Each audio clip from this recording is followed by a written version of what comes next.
yang dikasihi Tuhan, kembali berjumpa dalam secuil roti sorgawi, di mana kita mau dikenyangkan secuil demi secuil dalam hikmat Tuhan. Saat ini kita memasuki masa Natal yang terentang dari minggu-minggu Advent sampai minggu Epifani.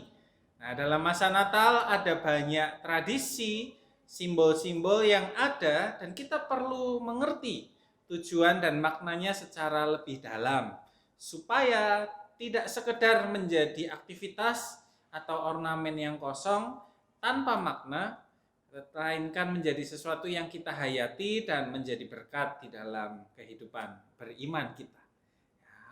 Pada minggu ini kita mau bersama berbicara tentang satu sosok yang ketika bulan Desember dan Natal itu mendekat, sosok ini selalu muncul, ada di mana-mana gitu ya. Sosok berbadan tambun, berjenggot putih dan berbaju merah. Nah, kita mengenalnya dengan sebutan Santa Claus atau Sinterklaas.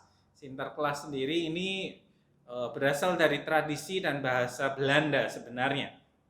Ya, yang kita kenal Santa Claus ini digambarkan tinggal di kutub utara. Setiap Natal dia kemudian mengunjungi rumah-rumah untuk membagikan hadiah kepada anak-anak. Dia berkeliling mengendarai kereta terbang yang ditarik oleh 8 ekor rusa. Nah, Santa Claus ini sosok yang sangat populer di masa Natal. Ya, mungkin kita terbiasa, anak-anak kita mengenal, terutama di kalangan anak-anak biasanya kita memperkenalkan atau mereka akrab dengan sosok Santa Claus.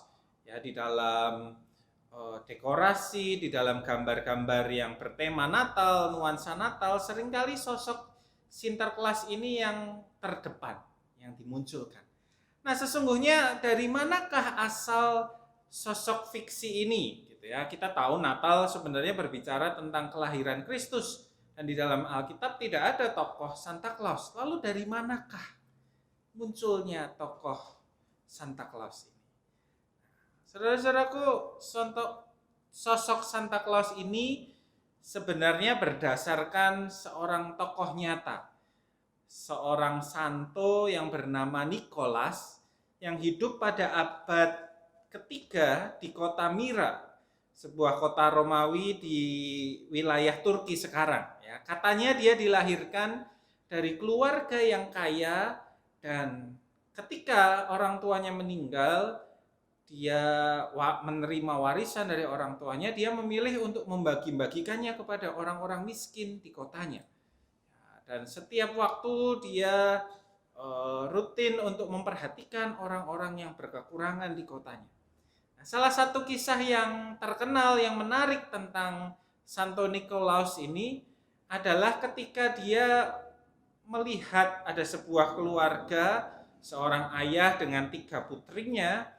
Ayah ini tidak punya uang yang cukup untuk menjadi mas kawin, untuk menikahkan putri-putrinya.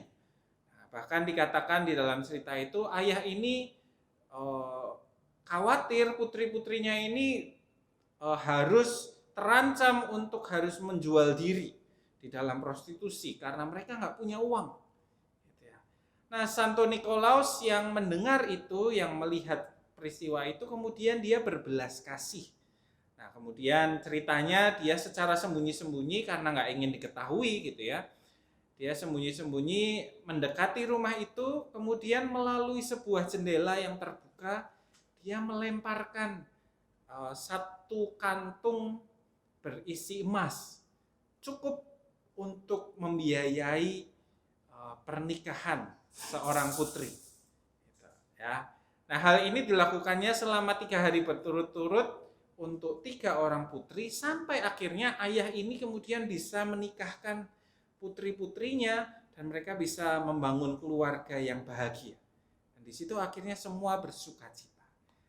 Nah, saudara-saudara, kisah ini dan kisah-kisah lain yang menunjukkan kemurahan hati Santo Nikolaus membuat Nikolas ini dirayakan berabad-abad oleh gereja kuno sebagai ikon pencinta anak dan ikon pemberi hadiah, ikon kemurahan hati. Ya, Awalnya tradisi memberi hadiah ini diperingati pada hari Santo Nikolas, yaitu pada 6 Desember. Tetapi tradisi ini pada abad pertengahan, pada zaman reformasi kemudian mulai hilang, terkikis gitu ya. Santo-santo kehilangan popularitasnya, santo-santo kehilangan posisinya di mata umat orang beriman, sehingga tradisi ini kemudian sempat hilang. Nah, saudaraku, kemudian kita melompat gitu ya ke abad 19. Tentu antara abad 15 sampai 19 ada banyak tradisi yang muncul, ada banyak tokoh-tokoh yang muncul dalam rangka menjadi ikon pemberi hadiah, ikon berbagi kemurahan hati. Nah, di abad 19 baru kemudian muncul sosok Santa Claus modern seperti yang kita kenal. Ini terbentuk di Amerika Serikat ketika orang-orang di sana mencoba membangkitkan kembali memori, ingatan, perayaan akan Santo Nikolas.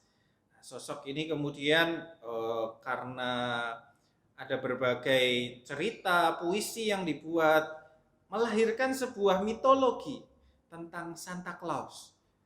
Proses ini bukanlah proses yang mudah, saudara-saudara, karena tidak langsung jadi seperti sekarang gitu ya. Ada tahun-tahun yang dilewati, ada banyak versi Santa Claus yang digambarkan. Tidak selalu dia gemuk gitu ya. Awalnya dia sosok yang kurus, bajunya juga tidak berwarna merah, juga bukan berjenggot panjang.